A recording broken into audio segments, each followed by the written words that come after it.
selling their day. And they've got a few of them.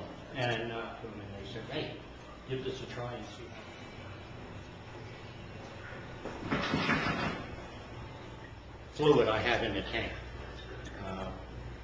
This one is above the grain bed, the other one is below the grain bed. So basically all we're going to do is take off some of the beer to get fresh beer out of the inside.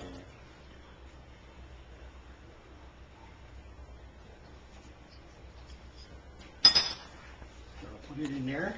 We're going to look up to the light and see we have 16 bricks. So it hasn't gone long enough. What would you want to have? Oh, I'd like about 20. Some of them don't. That's nice stuff right there, man. Look at that. Oh, you want to have garlic in it? Garlic from where? Northeast.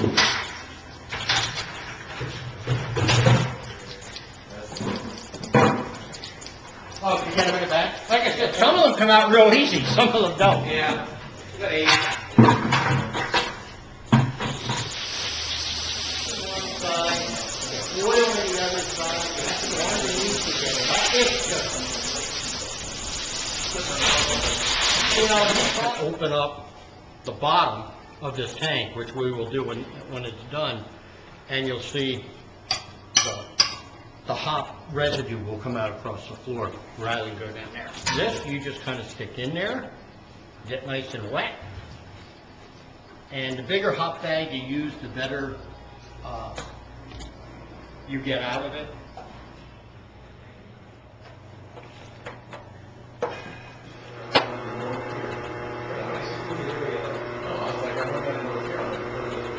Basically what we're doing today, we're making nut brown. Before you guys got here, we put 64 gallons of water in this tank, warm water. We then put in 214 pounds of grain. If you want to know the numbers, it's 150 pounds of pale ale, 32 pounds of crystal 80, 21 pounds of victory, which gives it the nutty, biscuity flavor, and then 11 pounds of chocolate, which gives it its color and so on. What I did is I then took all that grain, put it in with the water, mixed it all up, got the temperature in the tank up to 152 degrees. And at 10:25 I started timing. Now it will sit in there, it can sit in there anywhere from an hour to an hour and a half. Once you get to an hour and a half of action, you're not going to get any more out of it, so you might as well just shut it off.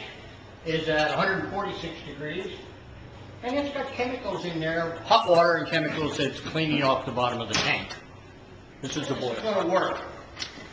Once we get up to the brick level we want in this tank, okay, we can take samples of it, or as I said before, once you get 90 minutes, you're not doing any more anyway, so that's what you're going to get. You're going to heat it up to 170. That's going to stop the action. It's going to create what you call a bed. It should have some liquid on the top of it. Then you're going to transfer it via, I just use gravity, it's a lot easier.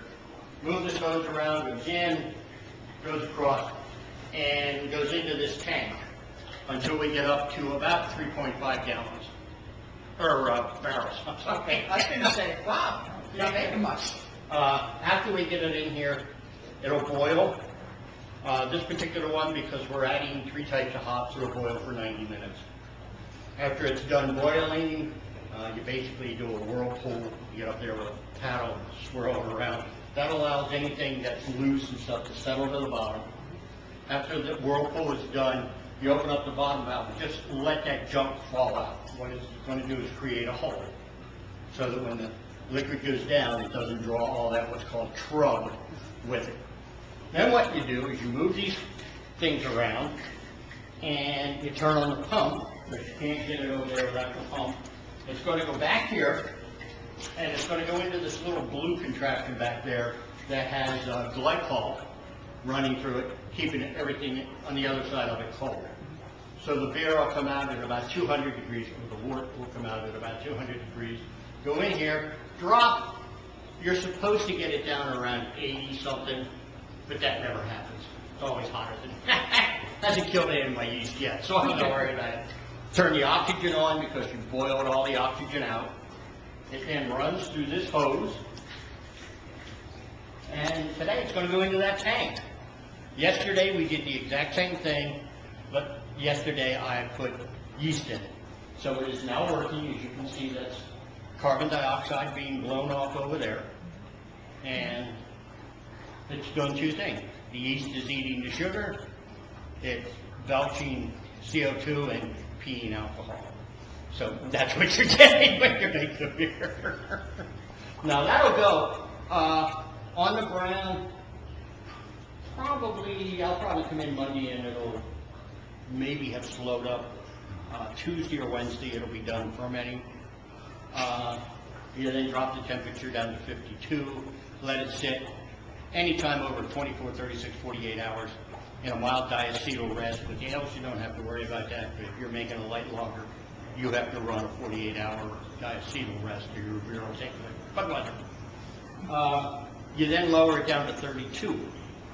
When it gets to be 32 degrees, all the yeast and stuff will start to fall out to the bottom of the tank. And it brings a lot of particulates with it and stuff like that. Then what you do is you start draining it off. If you're going to reuse it, you sterilize the container, you capture it, put it back in the cooler after you've treated it, and then just pull the rest of it off and dump it down the drain until you're not getting too much off of it. Then you send it over to the bright beer tank where you carbonate it. That's all.